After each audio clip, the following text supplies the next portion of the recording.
संसार सिंधु तरणे हृदयं यदि स्यात् संकीर्तनामृत रसे रमते मनश्चेत् प्रेमाम्बुधौ विहरणे यदि चित्तवृत्ति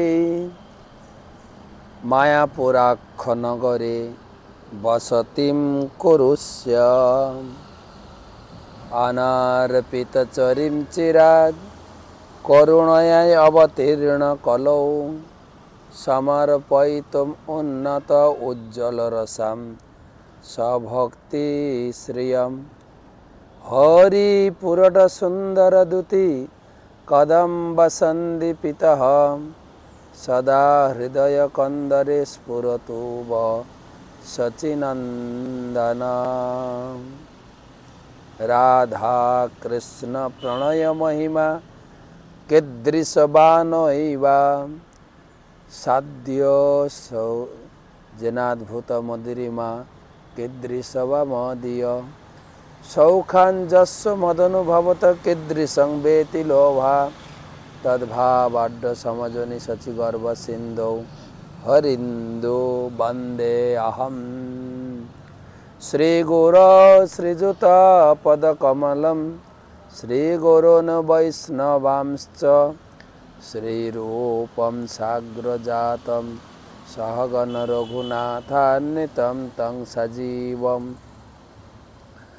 साद्वैतं सावधूतं परिजन सहितं कृष्ण चैतन्य देवं श्री राधा कृष्ण पादन सहगण ललिता श्री विशाखान्वितं च नमो ओं विष्णुपादाय कृष्ण प्रेष्ठाय भूतले श्रीमते भक्ति वेदांत स्वामी नामिने नमस्ते सारस्वते देवे गौरवाणी प्रचारिणे निर्विशेष शून्यवादी पाश्चात्य देशतारिणे जय श्री कृष्ण चैतन्य प्रभु नित्यानंद श्री अद्वैत गदाधर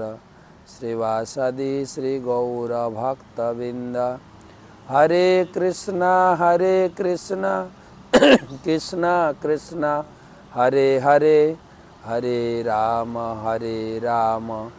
राम राम हरे हरे।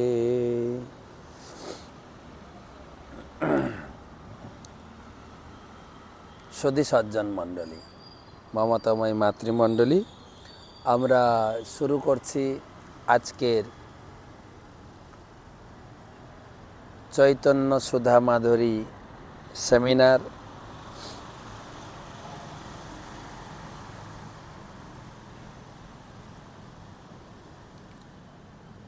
আজকে আলোচনা চৈতন্য চরিতামৃত মহাকাব্য মধ্যলীলা চতুর্বংশতি পরিষদের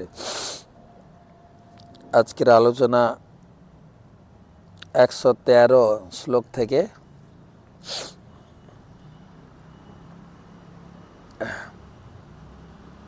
আত্মারাম শ্লোকের ভিন্ন ভিন্ন অর্থ আলোচনা প্রসঙ্গে সনাতন গোস্বামীকে শিক্ষাদান।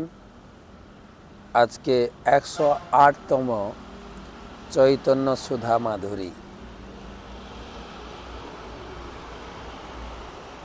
ভগবানের অনন্ত গুণের প্রতি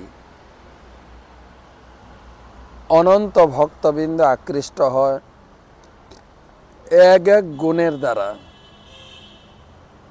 সবাই সব গুণের প্রতি আকৃষ্ট নয়।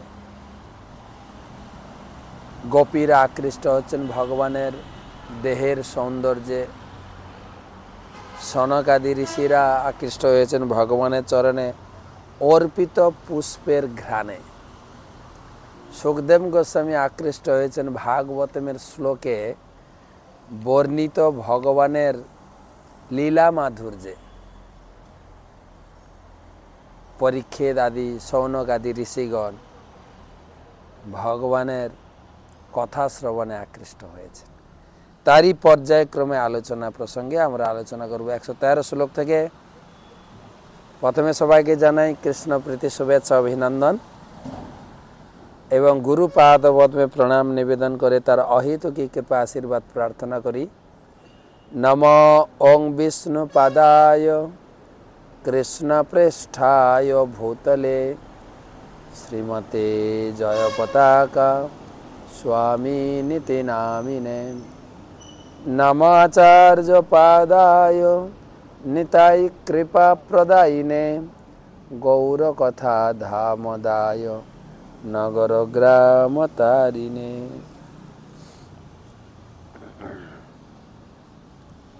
শুরু করছি 113 শ্লোক থেকে। জন্ম হইতে সুকসন কাদি ব্রহ্মময় কৃষ্ণ গুণাকৃষ্ট হইয়া কৃষ্ণরে ভজয়। প্রথমে পঞ্চদত্ত চরণের প্রণাম জানাই। জয় জয় শ্রী চৈতন্য জয় নিত্যানন্দ জয়াদ্বৈত চন্দ্র জয় গৌর ভক্তবৃন্দ। আত্মা রামাশ্চ মুনয় নির্গন্থা অপি উরুক্রমে কুর্বন্তি অহেতুকিং ভক্তিম ইত্থৎ ভূত গুণহরি। 113। জন্ম হইতে সুকসন কাদি ব্রহ্মময়। জন্ম থেকে এই চতুর্কুমার ব্রহ্মবাদী ছিলেন, ব্রহ্ম উপাসনা। এর আগে আমরা আলোচনা করেছি ভগবানকে 3 স্বরূপে জানা যায়। হ্যাঁ, জ্ঞানীরা ব্রহ্ম, ব্রহ্ম মানে হচ্ছে ভগবানের জ্যোতি। যেরকম আপনার চোখের সামনে যদি 10 ব্যাটারি বা 5 ব্যাটারি টর্চ মেরে রাখা হয়, এখন সেই টর্চ লাইট ব্যবহার হয় কিনা জানি না, কিন্তু আমাদের মায়াপুরের সিকিউরিটিরা ব্যবহার করে। পাওয়ারফুল 5 ব্যাটারি 10 ব্যাটারির টর্চ যখন আপনার চোখে মারা হবেন, আপনি আর কিছু দেখতে পাবেন না। কে টর্চ মারছে, তার পিছনে কে আছে, কিছুই না। ঠিক ভগবানের শরীর থেকে এত জ্যোতি বেরোচ্ছে, জ্যোতি। সেই জ্যোতি থেকে,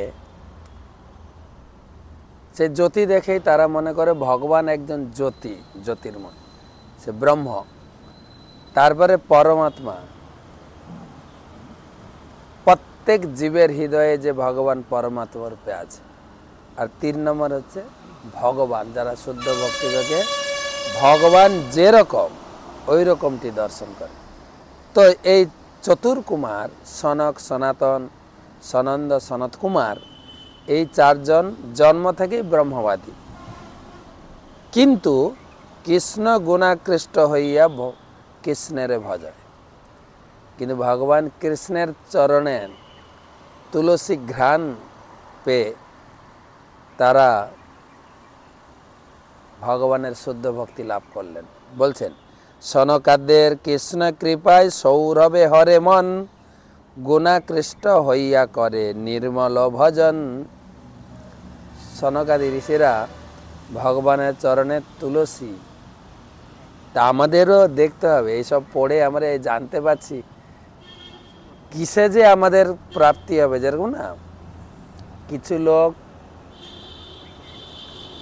পড়াশোনা করে, চাকরি করে, সংসার উপভোগ করে, কেউ চাষবাস করে, কেউ ব্যবসা করে, কেউ বা ফটকা করে লটারি টিকিটকে রাতারাতি ধনী হয়ে যায়। তো ভগবানও খুলে রেখেছেন বিভিন্ন রাস্তা, কিসে আমরা ভগবানের প্রতি আকৃষ্ট হব। তা যা যা আলোচনা হচ্ছে সব কিন্তু আমাদের জন্য কি বলা যায়, ব্যবস্থা রয়েছে। মন্দিরে যাবেন, পূজারী আপনাকে ভগবানের চরণ থেকে তুলসী ফুল দিয়ে দেবেন। সেটা যদি আপনি শুঁকে ভগবানের প্রতি আকৃষ্ট হয়ে যেতে পারেন। মন্দিরে গীতা ভাগবতম ক্লাস হচ্ছে, হ্যাঁ, ভগবানের রূপ। আমাদের ইস্কন মন্দিরে ভগবানকে এত সুন্দর সিঙ্গার করে, দেখলেই লোকে আকৃষ্ট হয়ে যায়, চোখ ফেরাতে পারে না। বিশেষ করে আপনি যদি মায়াপুরে এসে থাকেন, সিঙ্গার আরতি বা দর্শন আরতি বলে সকাল 7টায়, যখন ভগবানকে স্নান করিয়ে রাজবেশ পরিয়ে বিভিন্ন অলঙ্কারে একদম তাজা তুলসীর মালা, তাজা ফুলের মালা, একদম ফ্রেশ ফুলের মালা, এবং শুধু তাই না, ভগবানের শরীরের বসন অনুযায়ী ম্যাচিং মালা, কোন কাপড় আজকে পরছেন সেই অনুযায়ী সেই ফুল চয়ন করে মালা গাঁথেন। আমাদের লিস্ট করা আছে কোন দিন ভগবান কোন ড্রেস পরবেন, কী ধরনের মালা হবে। আর সেইটা যখন খুলে মন্দিরটা, ঠিক একদম ঘড়ির কাঁটায় 7টায়, সকাল 7টায় যখন খুলে, তার সঙ্গে ব্রহ্মার স্তুতি, ব্রহ্মা যে স্তুতি দিয়ে ভগবানকে বন্দনা করেছেন, ব্রহ্মসংহিতা, গোবিন্দম আদিপুরুষম তমহম ভজামি, এই গানটা যখন সংযুক্ত হয়, পুরো মন্দির কানায় কানায় ভর্তি, সবাই একদম ভগবানের ধ্যানে, ভগবানের অনুভূতি প্রাপ্ত হয়, মন হরণ করে। তাই বলা হচ্ছে যে বিভিন্ন ধরনের থোপ, ঠিক আছে না, থোপ দেওয়া আছে, কোনটা আমার জন্য লাগবে। ভাগবত ক্লাসে শুনে বা ভাগবত ক্লাস দিয়ে ভগবানকে দর্শন করে, ভগবানের চরণে তুলসী পেয়ে, কখনো কখনো পূজারী আরতি করার পরে আরতির অর্ঘ্য জল সবার উপরে দেন, সেই জলের স্পর্শ পেয়েও অনেকে ভক্ত হয়ে গেছে। ভগবান যে কাকে কিভাবে আকর্ষণ করবে সেটাই আলোচনা করছেন মহাপ্রভু, যে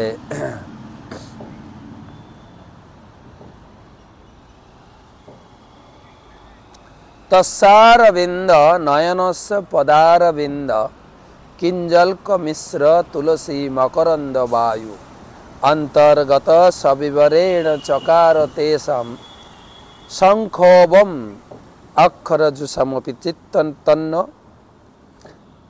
অনুবাদ, এটা ভাগবতম 3য় স্কন্ধ থেকে নেওয়া। যখন এই চতুর্কুমার ভগবানের চরণে প্রণাম করে তুলসীর ঘ্রাণ পেয়েছেন, সেই বর্ণনা, সেই অরবিন্দ নেত্র ভগবানের পদ কমলে কিঞ্জল্ক মিশ্রিত তুলসীর মধু সৌরভযুক্ত বায়ু নির্বিশেষ ব্রহ্মপরায়ণ চতুষ্ষণের নাসিকার রন্ধ্রযোগে অন্তর্গত হয়ে তাদের চিত্ত ও তনুর ক্ষোভ বা আকর্ষণ উৎপন্ন করেছেন।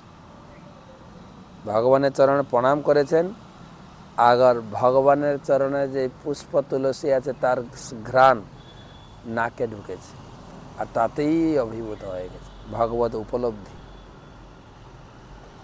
ব্যাস কৃপায় সুখদেবের লীলাদি স্মরণ কৃষ্ণ গুণাকৃষ্ট হইয়া করেন ভজন।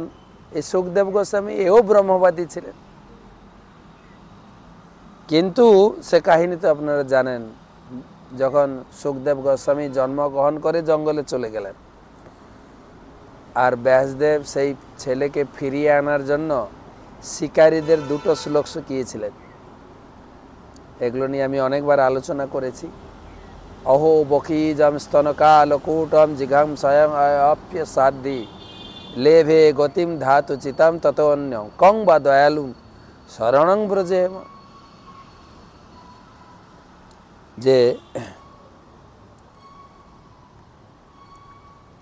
যে বকি বা পুতনা কৃষ্ণকে এসেছিলেন মারার জন্য,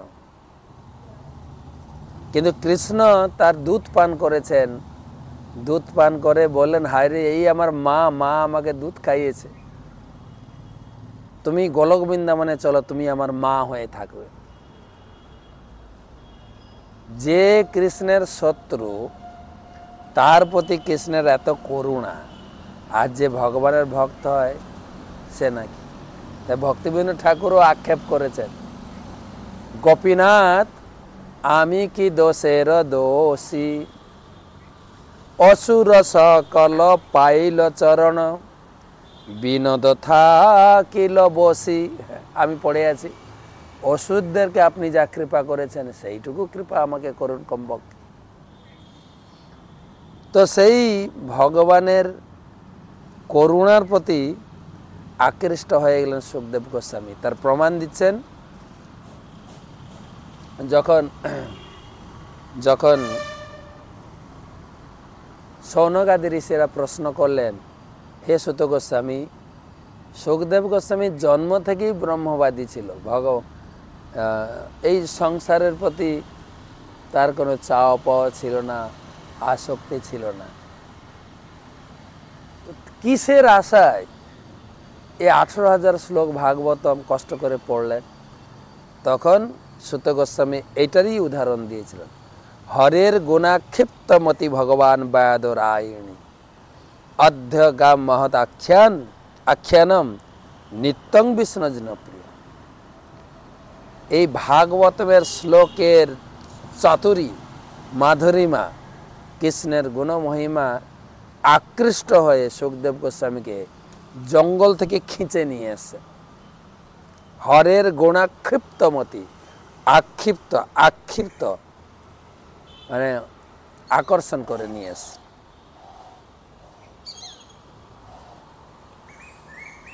তারপর আরো উদাহরণ দিচ্ছেন মহাপ্রভু, নবযোগীশ্বর জন্ম হইতে সাধক জ্ঞানী বিধি শিব নারদ মুখে কৃষ্ণ গুণ শুনি। এই নবযোগেন্দ্ররা, এবং শুধু তাই না, ব্রহ্মা শিব, এই নবযোগেন্দ্র তারাও জ্ঞানী ছিল, কিন্তু ব্রহ্মার মুখে, শিবের মুখে, নারদের মুখে ভগবান কৃষ্ণের গুণাবলী শ্রবণ করে তারাও শুদ্ধ ভক্ত হয়েছিল।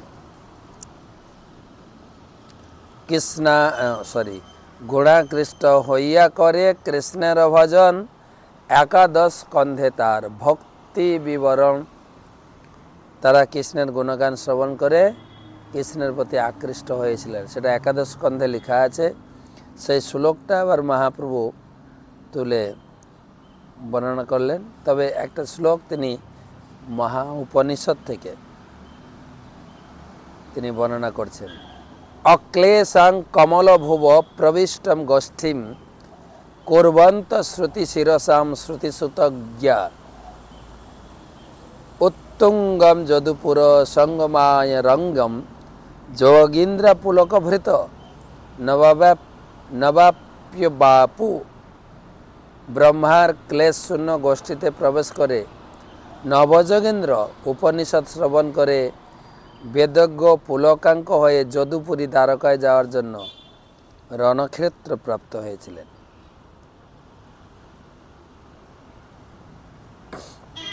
এবারে মোক্ষকামীর আরো বিস্তার ব্যাখ্যা। মোক্ষকামী জ্ঞানী হয় 3 প্রকার। জ্ঞানী 3 প্রকার, মুমুক্ষু মানে মুক্তিকামী, জীবনমুক্ত ও প্রাপ্ত স্বরূপ মানে স্বরূপ প্রাপ্ত হয়েছে। মুমুক্ষু জগতে অনেক সংসারীজন মুক্তি লাগি ভক্তে করে কৃষ্ণের ভজন। এই মুক্তিকামী বহু লোক আছে, তারা মুক্তি পাওয়ার জন্য ভগবানের ভজনা করেন। মুমুক্ষু ঘর রূপান হিত্যা ভূতপতিনাথ নারায়ণ কলা শান্তা ভজন্তি হি অনসূয়ব। মুমুক্ষু ব্যক্তিগণ ভীষণ দর্শন ভূপতিদের পরিত্যাগ করে অথচ তাদের প্রতি অশ্বারোহিত হয়ে নারায়ণের ভজনা করেন। কিছু আছে ভক্তিকামী লোকেরা বিভিন্ন দেবদেবীর ভয়ঙ্কর রূপের পূজা করে।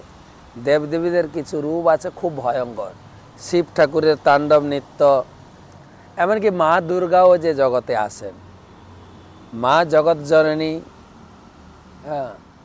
ভগবতী স্বরূপা, কিন্তু তিনি যখন জগতে আসেন তার যে ভয়ঙ্কর রূপ তিনি না, মা কালীর রূপ, ছিন্নমস্তা রূপ, সেজন্য ঘোর রূপান। যারা মুক্তিকামী এসবের প্রতি আকৃষ্ট না হয়ে নারায়ণের প্রতি আকৃষ্ট হয়ে মুক্তি বাসনা করেন।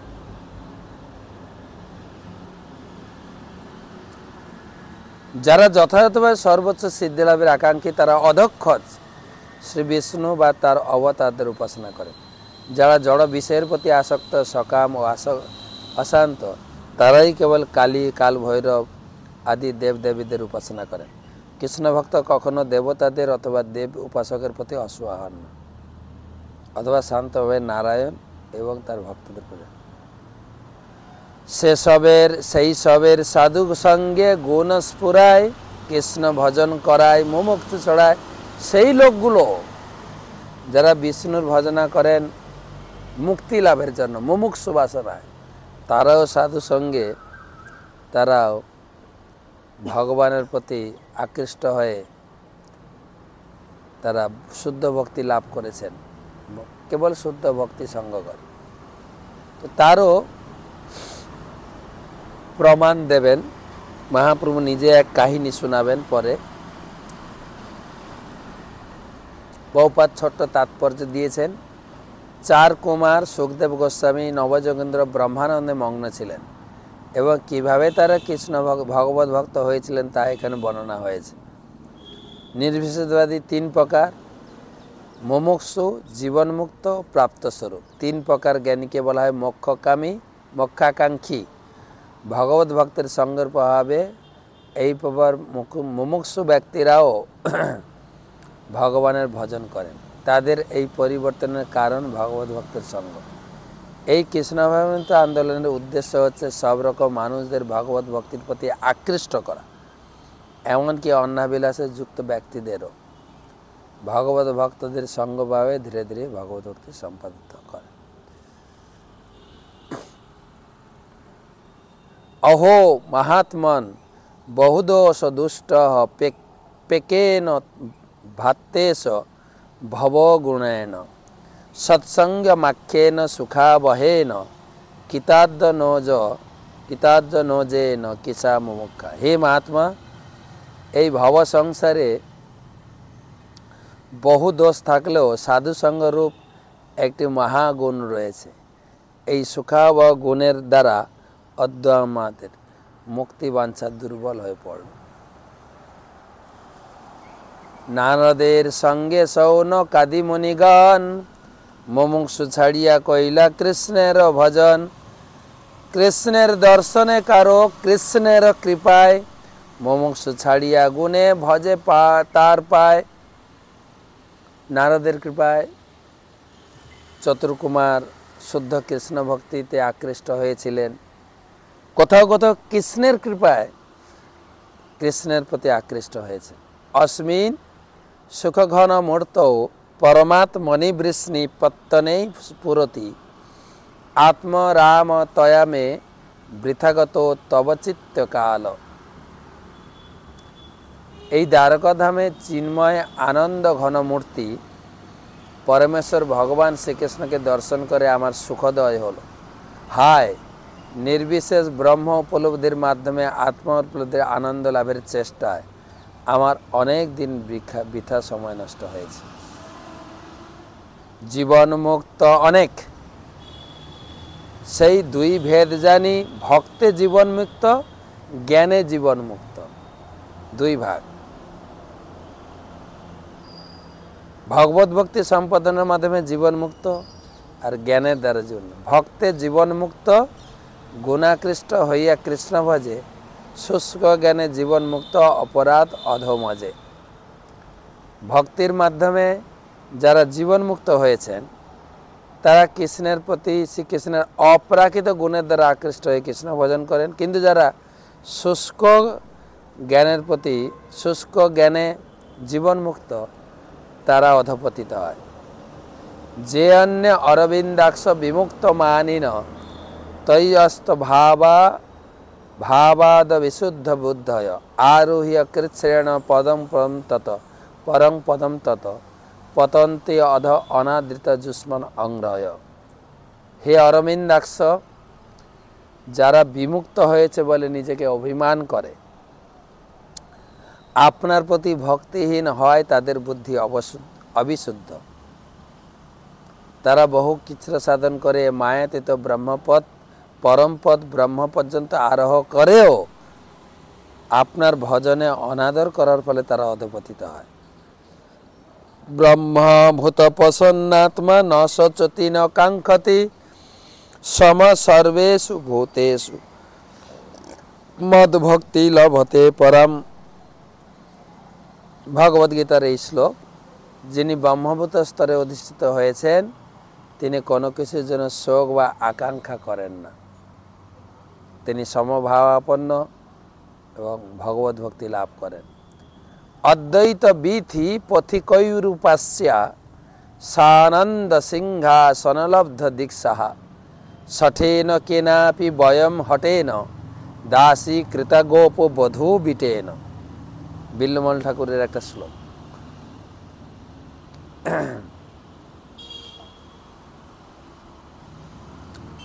ব্রহ্মানন্দ ভারতী বিল্লমঙ্গল ঠাকুর রচিত একটি শ্লোক উল্লেখ করে বললেন, অদ্বৈত মার্গের পথিকদের দ্বারা উপাস্য আর আত্মানন্দ সিংহাসন থেকে দীক্ষাপ্রাপ্ত হয়েও আমি কোনো গোপবধূ লম্পট শট কর্তৃক বলপূর্বক দাসী রূপে পরিণত। আমি ব্রহ্মানন্দের দীক্ষাপ্রাপ্ত হলেও, অদ্বৈত মার্গী হলেও এই ভগবান কৃষ্ণের প্রতি আকৃষ্ট হয়ে আমি তার দাসীতে পরিণত হয়ে গেছি। ভক্তি বলে দাস স্বরূপ দিব্য দেহে পায়, কৃষ্ণ গুণাকৃষ্ট হইয়া ভজে কৃষ্ণ পায়। ভক্তি বলে ভগবানের প্রতি আকৃষ্ট হয়ে কৃষ্ণের ভজন করে। নিরোধ নিরোধ অশ্বানু শয়নমাত্মন সহ শক্তিভি মুক্তিরি অন্যথা রূপম স্বরূপেণ ব্যবস্থিতি।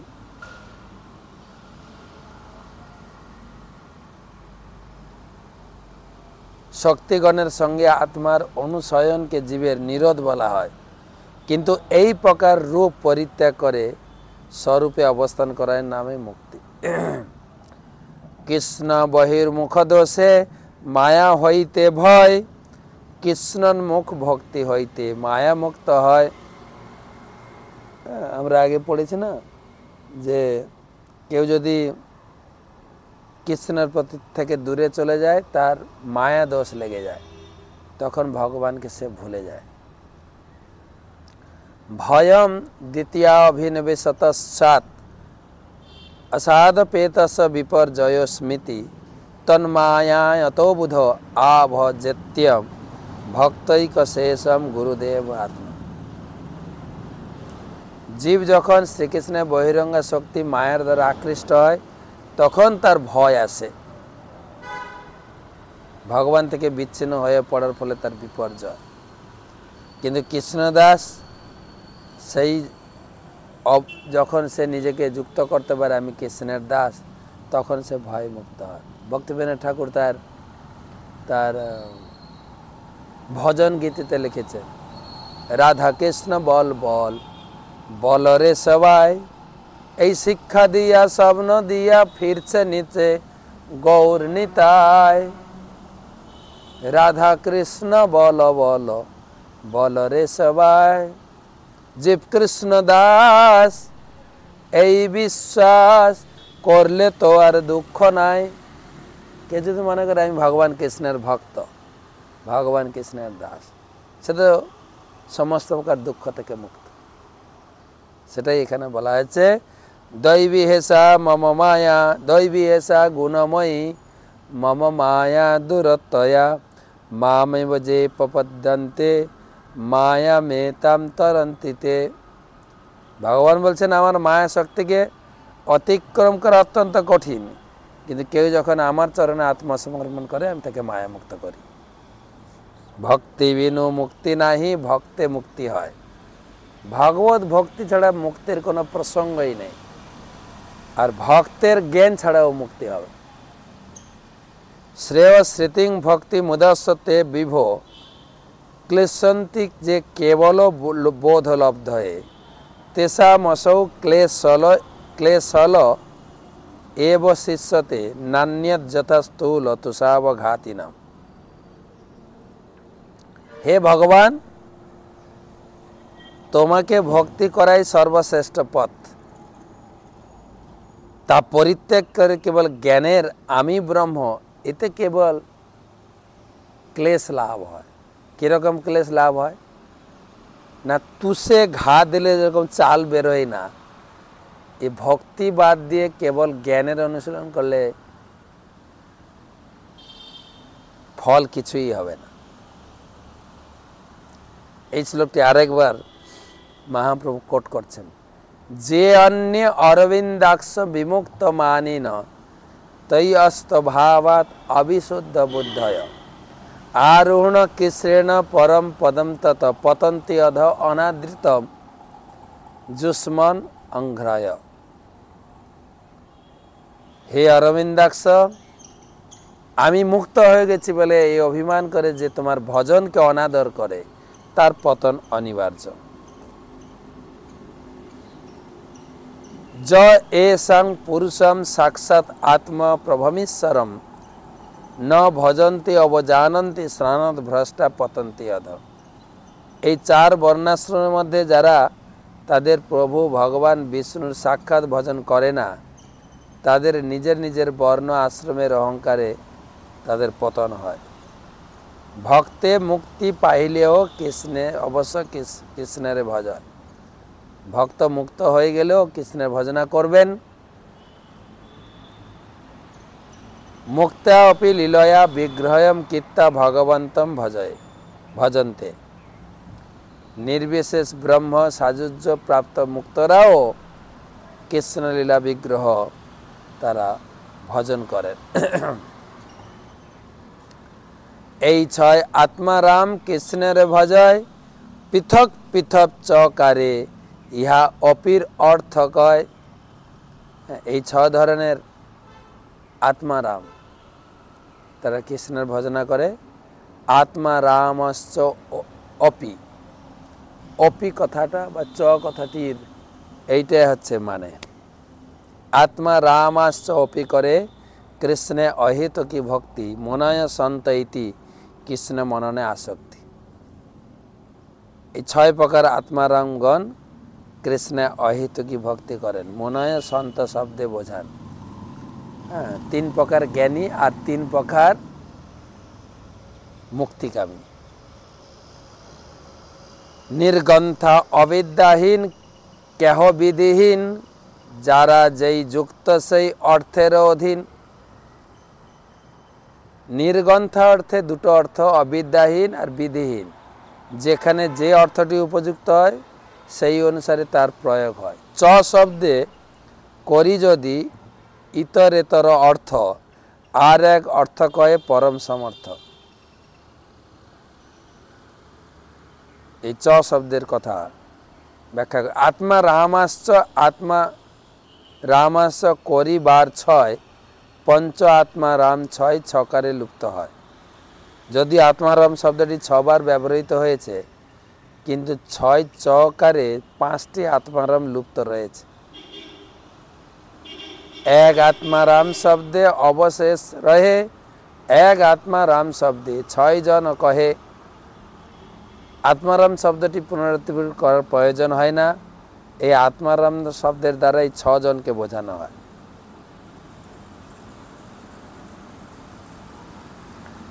স্বরূপানাম এক শেষ এক বিভক্ত উক্তার্থানাম অপপ্রয়োগ রামাশ্চ রামাশ্চ রামাশ্চ রামা ইতিবৎ। সমান রূপ বিশিষ্ট বহু শব্দ থাকলে একে শেষে এক বিভক্তিতে যাদের অর্থ হয় সেখানে এক রূপ দেখে অন্য রূপের স্বরূপ অপপ্রয়োগ। যেমন রামাশ্চ রামাশ্চ রামাশ্চ বারবার প্রয়োগ না করে এটি রামা প্রয়োগ করা হয়। তো আজকে এই পর্যন্ত আলোচনা করে কয়েকটা প্রশ্ন রয়েছে। 111 শ্লোক পর্যন্ত আমরা 151 শ্লোক পর্যন্ত আমরা পড়লাম।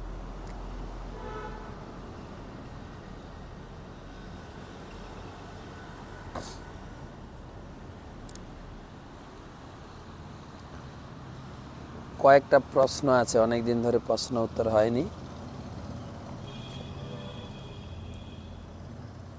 প্রশ্ন করেছেন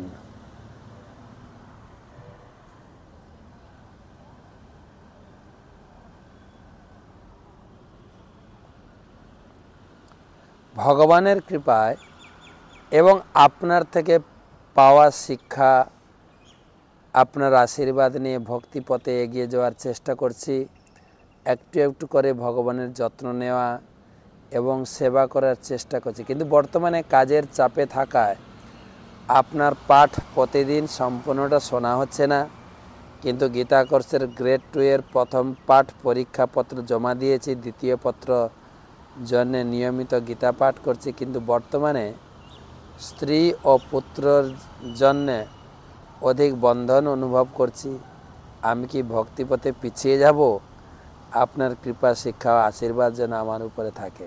না, যেভাবে চলছেন সেভাবেই চলুন। স্ত্রী পুত্রের প্রতি কর্তব্য সেটাও করবেন, এবং ভগবান কৃষ্ণের প্রতি কর্তব্য তার ভজন করা সেটাও করবেন।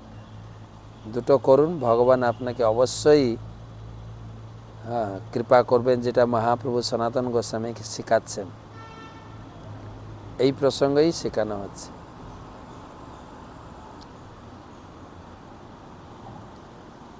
পরবর্তী প্রশ্ন, রিঙ্কু বর, দক্ষিণ 24 পরগনা। মহারাজ জি, আপনার চরণ কমলে আমার প্রণাম। মহারাজ জি, স্থাবর জঙ্গম মানে কি? স্থাবর মানে যা চলতে পারে না, যেরকম গাছপালা, পাহাড় পর্বত, ঘর বাড়ি। আর জঙ্গম মানে যা চলাফেরা করে, জীবজন্তু, মানুষ, পশু পাখি। স্থাবর জঙ্গম। স্থাবর মানে স্থাবর স্থির, জঙ্গম মানে চলাফেরা করে।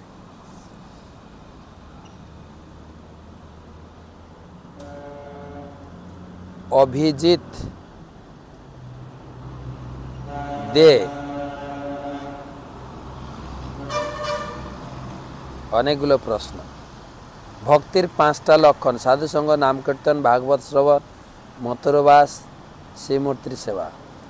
কোনো ভক্তের প্রথম 4টি লক্ষণ যদি থাকে কিন্তু বিগ্রহ সেবা যদি কোনো যোগ্যতা না থাকলে সে কি বিগ্রহ সেবা যুক্ত হবে? বিগ্রহ সেবা অনেকভাবে হয়। ব্রাহ্মণ ডাইরেক্ট পূজা করেন, তারপরে যখন আরতি হয় দর্শনার্থী তার সামনে নৃত্য কীর্তন করেন, হাততালি দিয়ে কীর্তন করেন, দর্শন করেন, সেও বিগ্রহ সেবার অঙ্গ। কিন্তু যদি পূজারী পূজা করার সময় আপনি যদি ভগবানের সামনে সে আরতি দর্শন করেন, পূজা দর্শন করেন বা হরিনাম কীর্তন করেন, আপনিও বিগ্রহ সেবা করছেন।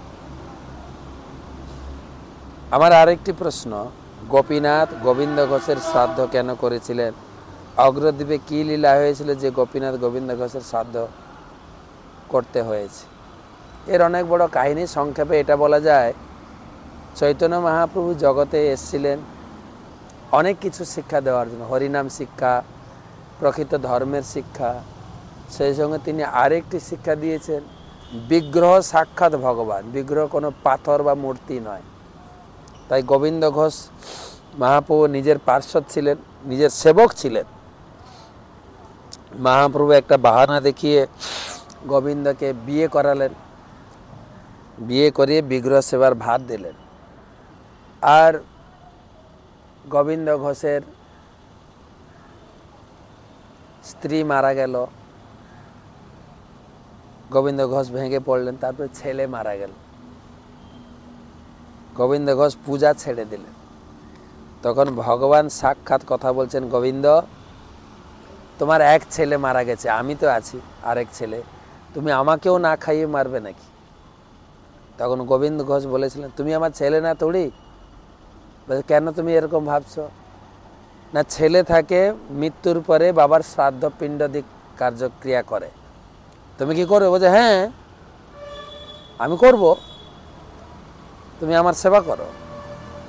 আর সেটাই হচ্ছে লীলা। যখন গোবিন্দ ঘোষ বয়স হলো, তিনি দেহ রাখলেন, মারা গেলেন। ঠাকুর স্বয়ং যেরকম পিতা মারা যাওয়ার পরে সমস্ত প্রকার আড়ম্বর পোশাক বাদ দিয়ে কাঁচা পরে না, একটা ধুতি সাদা কাপড় পরে, সেরকম ভগবানের শরীরও অটোমেটিক সাদা কাপড় এসে গেল। আর 11 দিনের দিন তিনি নিজে শ্রাদ্ধ দিয়েছেন। এবং শুধু তাই না, পিতৃবিয়োগে যেরকম ছেলে কান্না করে, ঠিক গোপীনাথের চোখ দিয়ে ঠকঠক করে জল পড়ছিল যখন গোবিন্দ ঘোষ মারা যায়। এই বিগ্রহ যে সাক্ষাৎ ভগবান, সেই অনুপাতে যেন আমরা তার সেবা করি, সেটা শিক্ষা দেওয়ার জন্য মহাপ্রভুর একটা বিশেষ লীলা।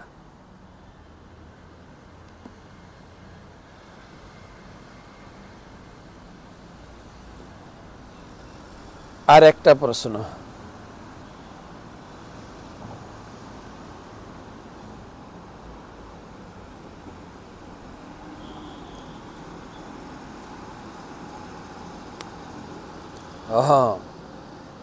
নির্মল বাগ, পশ্চিম মেদিনীপুর খড়ার থেকে। আমি একজন স্টুডেন্ট, আমার প্রশ্ন হলো কামিনী ও কাঞ্চন এই দুটি কি কি, কিভাবে ভগবত ভক্তিতে বাধা প্রদান করে, এই বিষয়ে একটু যদি বিস্তারিত বলবো না, সংক্ষেপে এটাই বলা যায় কামিনী মানে হচ্ছে মহিলা বা স্ত্রীলোক, কাঞ্চন মানে হচ্ছে সোনা। এই দুটো ভক্তিপথে বাধা। সোনা যেখানে কলি সেখানে, ভাগবতে প্রথম স্কন্ধে বলা হয়েছে। আর কামিনী তো জানি আমরা কিভাবে ভক্তিপথে বড় বড় সাধক, বড় বড় তপস্বীকেও এই কামিনীরা পতন ঘটিয়েছেন।